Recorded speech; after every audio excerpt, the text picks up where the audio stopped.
might have different versions than your colleagues. Schools had different versions between themselves, like so, and the book was the curriculum. The classic assignment: read the chapter, answer the questions at the end of the chapter. There'll be a test on Friday. My father taught American history for many years, and as he said, you had to make the Civil War by Christmas and World War II by spring break, kind of like Sherman's March through Atlanta. Now this way, of course, which we did forever, and is still going on today in the majority of schools, even in the digital era. As we know, not very successful. Need to come up at the problem a different way. So we invented a term here in Vail called inverting the curriculum. And what we mean is this. For the past 10 years with the standards movement, we've taken our existing materials, our textbooks and our other things, and we've tried to shoehorn them into state standards.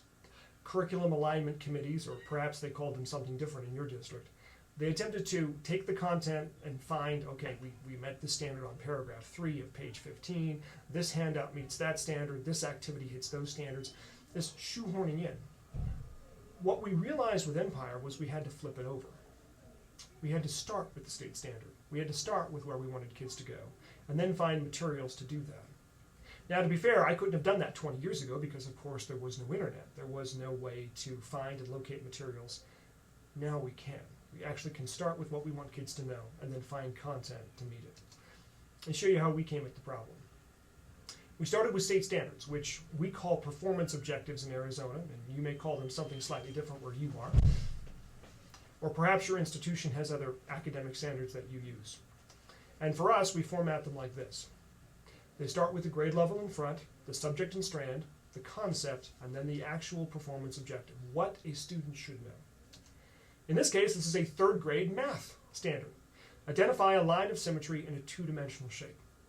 This is the classic assignment where a student is given a handout with a triangle and a butterfly and other things, and they're supposed to draw a line through the middle showing where the line of symmetry is. And this is a standard. It's not owned by a textbook company. It's not owned by a publisher.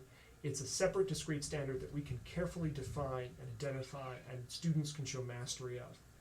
Now, like all states, Arizona has a lot of standards. Too many, in fact. So the first thing we did was put teachers into groups and define which standards really matter. What are sometimes called core standards or power standards. The national move towards standards, in fact, is attempting to do this as well. Really trying to define what matters as we go from grade to grade to grade. And then our teachers met in groups by grade level and content area and defined explicitly exactly what it meant to master a standard. How would a student show mastery of content? What were the big ideas and the essential questions? As far as Bloom's taxonomy, how did we go up and down in terms of showing mastery in the various levels there? Really explicitly defining where we wanted to go. And so that became then the driving force behind what we call the new way, beyond textbooks. We start with state standards. We then locate digital content. And then the part that Vail built, that's unique to us, we created a tool, an index aggregator calendaring tool. It's rather kind of a clumsy name, but that's what it does. And then that is used by our teachers, both populated and used by our teachers, to teach the state standards. Now, this model is intentionally circular, the idea being that we start with what we want the students to know, we find content, we share it, we aggregate it, and then teachers use that content, and it gets better and better and better, and they get better and better at doing it. I've not seen another implementation of this that quite works on this model. And what this does is break the essential problem. This one, you teach with the stuff you have. Whatever's in the building is the curriculum. Well, now, in these days of the internet, and with collaboration, we have unlimited stuff. We just need to serve it in a way that matches instructional goals, is just in time, and enables teachers to add value back. Other content aggregation attempts, there are various websites, other things online, they all are attempting to do this. There's teacher-created materials, there are other things. I think they fall short because they don't hit these 3 essential criteria. They handle the aggregation piece, but they don't have the focus and the real usability and the ability for teachers to use when they need them in a way that makes sense to them. And that's what brings us to the tool, the index aggregator calendaring tool. We call it Beyond Textbooks.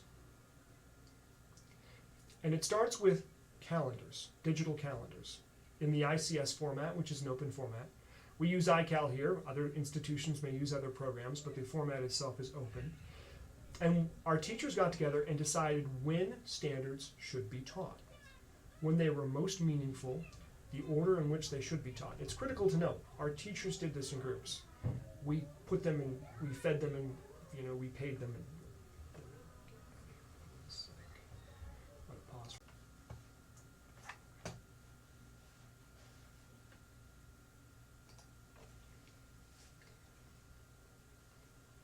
So here's how Beyond Textbooks works.